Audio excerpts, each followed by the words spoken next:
Bonjour chers parents et chers futurs parents avisés. Dans cette vidéo, nous allons voir comment bâtir une famille recomposée, harmonieuse.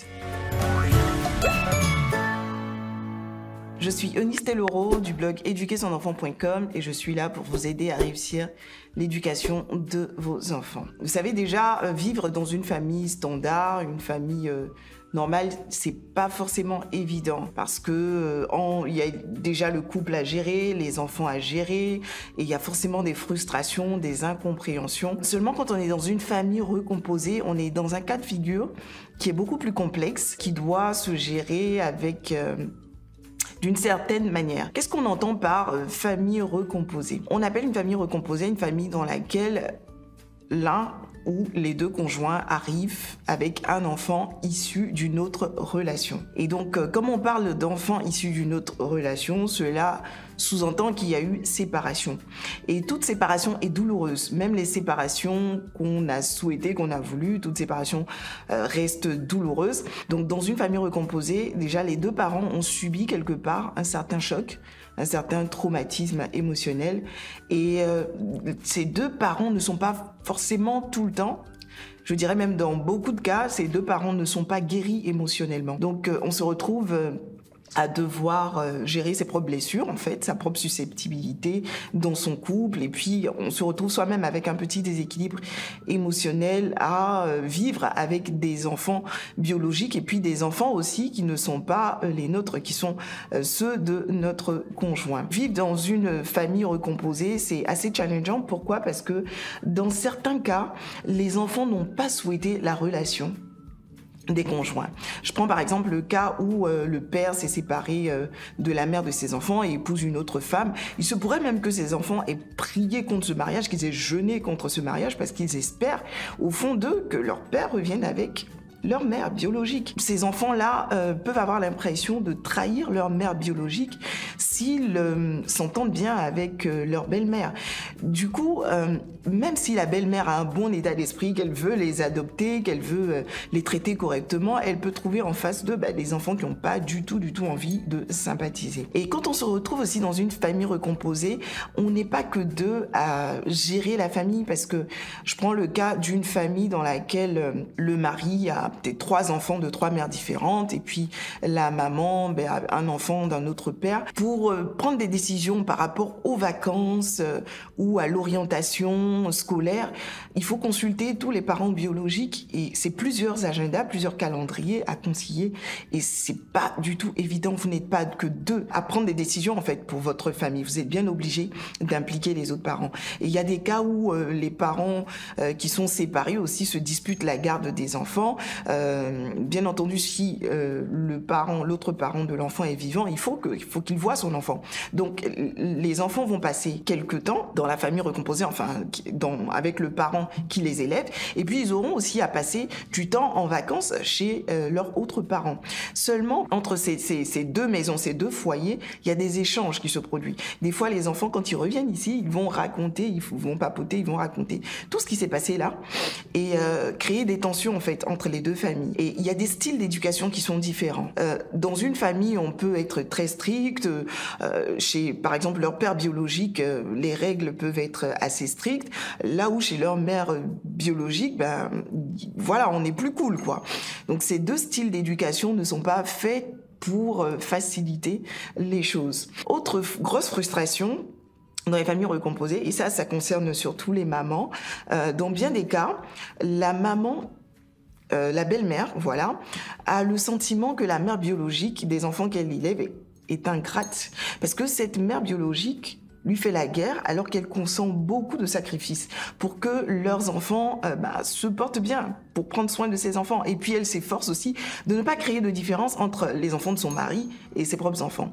La même réalité, comment est-ce qu'elle est perçue dans bien des cas par la mère biologique? Elle a l'impression que la belle-mère de ses enfants les maltraite, fait du favoritisme, est trop compliqué. Donc vous voyez qu'on se retrouve dans un cas de figure qui n'est pas simple, Les enfants sont au milieu, des fois ils ont l'impression que leur père préfère son épouse à eux. Des fois, l'épouse se dit que son mari préfère ses enfants à elle. Et puis, entre enfants qui se retrouvent dans la famille recomposée, mais qui sont pas vraiment des frères, ou entre des demi-frères, demi-sœurs, il peut avoir des paroles très blessantes. C'est vrai que les disputes, les rivalités entre frères et sœurs, ça existe partout, même dans les familles standards. Mais dans les familles recomposées, il peut avoir des échanges très blessants entre les enfants, et tout cela peut venir très vite être toxique pour la maison, pour la famille. Alors comment s'en sortir? Vous voyez, donc quand on se retrouve dans une famille recomposée, l'équation n'est pas du tout simple. Et pourtant, ce n'est pas une fatalité. Il y a plusieurs personnes qui ont réussi ce pari-là, d'avoir une famille, d'avoir des familles harmonieuses. Et cela demande beaucoup de sacrifices, cela demande aussi un engagement à travailler dans ce sens. Donc comment s'en sortir?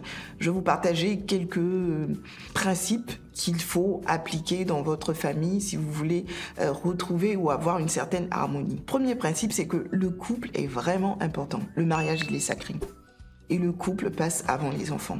C'est une réalité qui ne va pas plaire aux enfants, c'est une réalité qui ne va pas plaire à tout le monde, mais les familles fortes reposent sur des couples forts. L'homme et la femme, quand ils se marient, sont censés devenir une seule chair, une seule personne. Donc si il y a des guéguerres dans le couple, si le mari, par exemple, privilégie avant tout l'intérêt de ses enfants, avant les intérêts de son épouse et tout le temps, quelque part, il va fragiliser son couple et se détruire lui-même, alors qu'il a besoin d'être bien, son couple a besoin d'être bien pour que la famille aussi soit bien.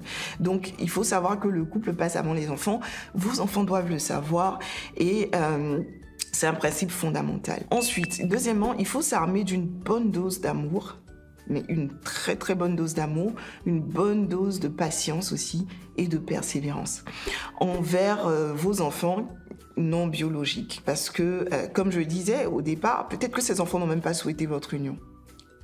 Peut-être qu'ils l'ont pas souhaité, peut-être qu'ils ont des préjugés, ils n'ont pas du tout envie de sympathiser avec vous, leur beau-père, ou vous, leur belle-mère. Il suffit d'une petite lumière pour chasser l'obscurité, vous savez. Et l'amour est beaucoup plus fort que la haine. Donc il faut déjà accepter ce fait-là et prendre suffisamment de hauteur et de recul sur les attitudes, sur les paroles, sachant que si vous ne vous lassez pas, vous moissonnerez des années plus tard. Quand je parle d'avoir une bonne dose d'amour, c'est déjà avoir suffisamment d'amour pour oser faire le premier pas vers les enfants. Des fois, les enfants sont dans leur coin et puis se demandent, mais est-ce que celle-là, elle nous considère vraiment comme ses enfants? Et la maman aussi se demande, mais est-ce que ceux-là, ils me considèrent vraiment comme leur mère? Pareil aussi pour le père, hein. Est-ce qu'ils me considèrent même comme leur père? Ils préfèrent leur père, moi, ils ne voient en moi que le mari de leur maman, etc., etc. Vous êtes le parent. Et vous représentez l'autorité. C'est à vous de faire le premier pas. Dites à vos beaux enfants que vous les aimez et que vous êtes résolus à ne pas faire de différence entre eux et vos propres enfants. Et tendez-leur la main.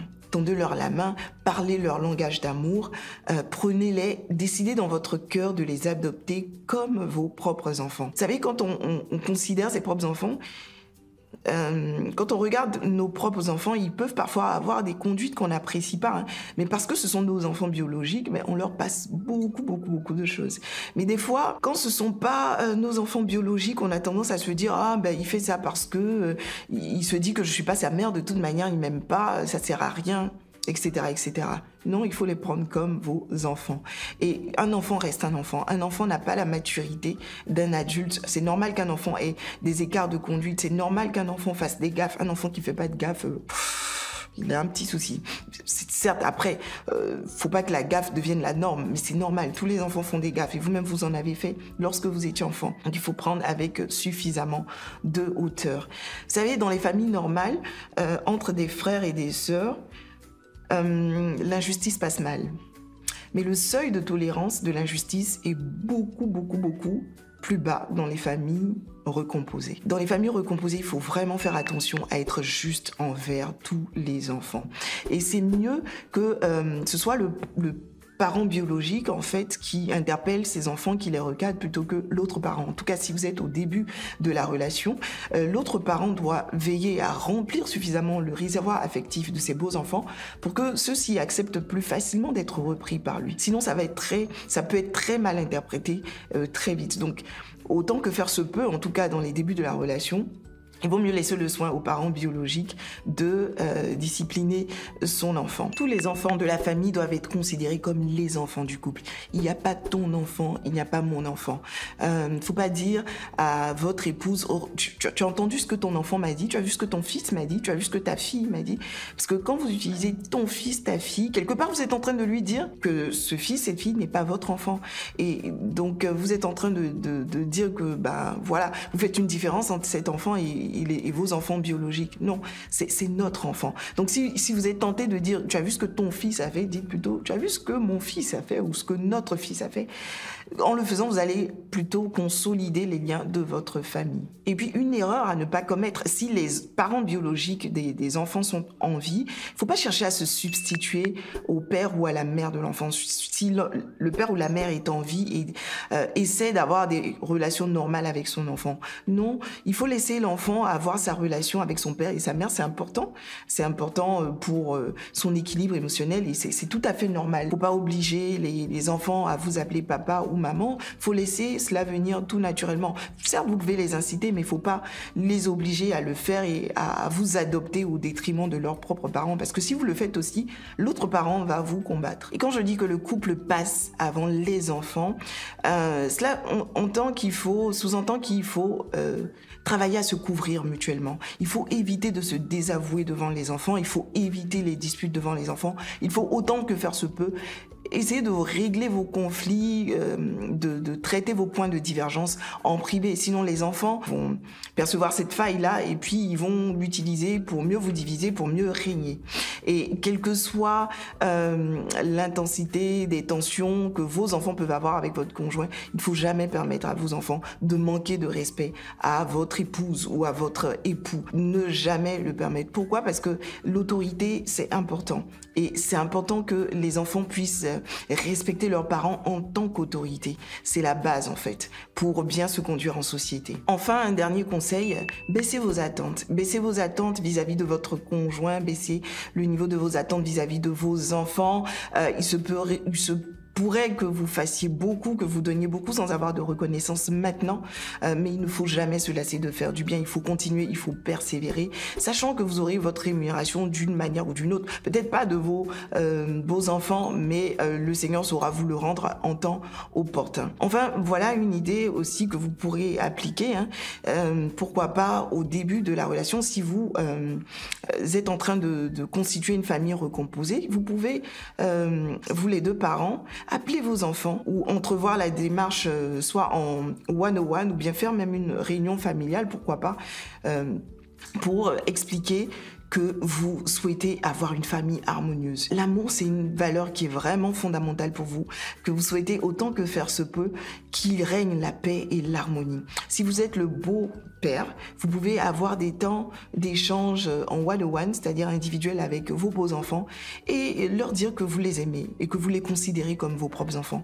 que vous n'êtes pas parfait, que vous aurez peut-être des tensions, mais qu'ils doivent toujours garder à l'esprit que vous les aimez comme vos propres enfants et que vous allez tout faire pour prendre soin d'eux, comme si vous étiez leur vrai père. Cette démarche-là peut faire la différence. Donc si vous êtes une famille recomposée, que vous passez par une zone de turbulence, rassurez-vous, c'est tout à fait normal. La plupart des familles recomposées connaissent des zones de turbulence. Les familles normales, on connaît, les familles recomposées aussi peuvent connaître des turbulences encore plus fortes. Avoir la paix, l'harmonie n'arrive pas comme ça du jour au lendemain. Il faut être patient, il faut travailler pour le bien de la famille.